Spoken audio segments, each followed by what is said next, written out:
முன்னாள் முதலமைச்சர் ஜெயலலிதாவின் பிறந்த நாளையொட்டி சென்னை ராயப்பேட்டையில் உள்ள அதிமுக தலைமை அலுவலகத்தில் உள்ள சிலைக்கு மரியாதை செலுத்திய எடப்பாடி பழனிசாமி இனிப்புகளை வழங்கி வருகிறார். அதன் நேரடி காட்சிகளை பார்த்து வருகிறோம். கூடுதல் விவரங்களை செய்தியாளர் சுபாஷிடம் கேட்கலாம். சுபாஷ், விவரங்கள். அதிமுக தலைமை அலுவலகத்தில் எடப்பாடி பழனிசாமி கட்சி நிர்வாகிகளுடன் இணைந்து தற்போது ஜெயலலிதாவின் பிறந்த நாளை கொண்டாடும் வகையில் 78 கிலோ எடை கொண்ட கேக்கை அவர்களுடன் இணைந்து வெட்டி கொண்டாட இருக்கிறார்.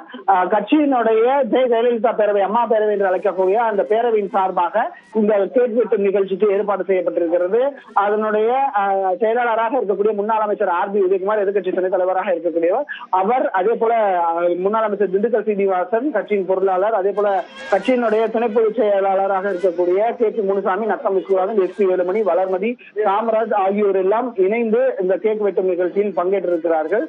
தற்போது அதிமுக கட்சி அலுவலகத்தில் கட்சியின் நிறுவன தலைவர் எம்ஜிஆர் அவரது சிலைக்கு மரியாதை செலுத்திவிட்டு, ஜெயலலிதாவின் அவருக்கு சிலைக்கு மாலை அணிவித்து மரியாதை செலுத்திவிட்டு, கட்சியினுடைய கொடியை ஏற்றிவிட்டு கட்சி தொண்டர்களுக்கு சாக்லேட் வழங்கி ஜெயலலிதாவின் பிறந்த நாளை கொண்டாடிய பிறகு தற்போது கீழே வந்து அவரது பிறந்தநாளுக்காக வைக்கப்பட்டிருந்த 78 கிலோ கேக்கை கட்சியின் பொதுச் செயலாளர் எடப்பாடி பழனிசாமி கட்சி நிர்வாகிகளுடன் சேர்ந்து இணைந்து பிறந்தநாளை கொண்டாடக்கூடிய காட்சியை தற்போது பார்த்து வருகிறோம். அதன் பின்னராக நலத்திட்ட உதவிகள் அதே மேடையில் வழங்கப்பட இருக்கிறது. அதன் பின்னராக மருத்துவ முகாமும் அருகில் வந்து அமைக்கப்பட்டிருக்கிறது. அந்த மருத்துவ முகாமையும் எடப்பாடி பழனிசாமி தொடங்கி வைக்கிறார். ஜெயலலிதாவின் பிறந்த நாளை முன்னிட்டு அதிமுக அலுவலகத்தில் இத்தனை ஏற்பாடுகள் செய்யப்பட்டிருக்கின்றன. அதே போல ஜெயலலிதாவினுடைய பிறந்த நாளை முன்னிட்டு ஏற்கனவே அறிவிக்கப்பட்டிருந்த தேர்தல் வாக்குறுதிகளுடன் சேர்ந்து கூடுதலாக தேர்தல் வாக்குறுதிகள் இன்றைய தினத்தில் வரும் என்று எதிர்பார்க்கப்படுகிறது. கட்சி அலுவலகத்தில் கட்சியினுடைய தொண்டர்கள், நிர்வாகிகள் என அவ்வளவு பேர் குவிந்திருக்கிறதையும் நம்ம காட்சியில் பார்க்க முடிகிறது.